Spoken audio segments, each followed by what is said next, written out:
როდესაც იგი მიდიოდა გზაში დააღამდა და დაინახა რაღაცა წარმართული საკერპო თუ რაღაცა ტაძარი და შევიდა არავინ არ იყო შიგნით შევიდა ღამის გასათევად და ეს ის დრო არის როდესაც ეშმაკები ცხოვრობენ ამ კერპებში სხვა შორის ბევრი სხვა წმინდანის ცხოვრებაშიც არის რაღაც გავსი ეპიზოდები და შედის და დაძინებას აპირებს იქ ხო და საღამოს ჩვეულებრივი უბრალოდ რასაც ყოველდღე ამბობს ჩვეულებრივი ლოცვა წარმოთქვა საღამოს დაიძინა დილით გაიღვიძა დილის ლოცვები ესე რომ თქვა წაიკითხა თუ წარმოთქვა ეს დილის ლოცვები და უბრალოდ ესე ჯვარი გადასახა ჰაერს როგორც ესე იგი ეპისკოპოსია ხა ესე ორი ხელით გადასახა ჯვარი და წამოვიდა აღმოჩნდა რომ ამ ჯვარის გადასახვით ამ ლოცვით ეს ეშმაკები გაცვივდნენ აქედან საერთოდ და აღარ არიან ტაძარი გახდა ცარიელი ეშმაკები კერპები დგას ეშმაკები არ არიან ეს ბოროტის სულები.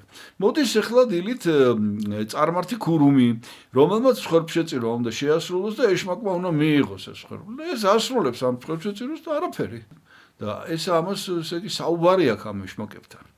ხო და სადახართო ეძახის და ესენი ხმას არიღებენ. და ბოლოს სადღაც შორიდან გააგონეს, რომ გრიგოლი იყო მოსულიო და ვეღარ შემოვდივართ ამ ტაძარშიო. ვინ გრიგოლიო ამათ? აი ვიღაცა ესე მოგზაური და ეს ძალიან გამწარდა ეს ქურუმი, გაეკიდა ამ გრიგოლს, დაეწია მოკლედ და დაუწყო საშინელი ყვირილი. და უთხრა რომ შენო როგორ გაბედე ჯერ ერთი საერთოდ ამ ჩვენს ტაძარში შემოსვლა. მეორეც ერთი რა უყავიო ამ სულებსო რომლებიც იქ ცხოვრობენო, რატო განდევნეო? ამოთხრა იცი რა მეო მაინდა-მაინც კი არ ესაო, მაგრამ ღვთის მადლითო და ღვთის ძალითო განიდევნენო ესენიო და როგორც გინდა ისე დამიბრუნე უკანო ამან უთხრა ამ წარმართვა ქურუმმა. გრიგოლმა უთხრა რომ კარგიო, ხო და როგორ დამიბრუნებო უთხრა და იცი რაო ბლოკნოტი ქონდა წიგნი რაღაც ფურცელი ამხია და დააწერა ესეთი რა რომ ესე იგი გრიგოლი სატანას დაბრუნდი.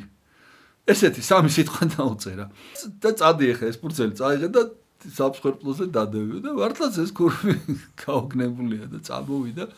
მართლა წამოიღო ეს ფურცელი. დადო და არ მოვიდნენ ეს ეშმაკები ყველანი.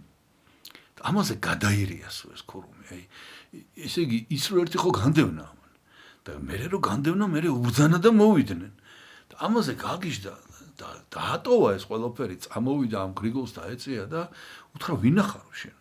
და რა ძალით აკეთებო ამასო, რა ხელმწიფა გაქვს ასეთიო და მოკლედ გრიგოლმა მოუყვა, ვინ არის, რა ძალით აკეთებს ამას და ეს ფაქტობრივად ეს ქურუმი მოექცა.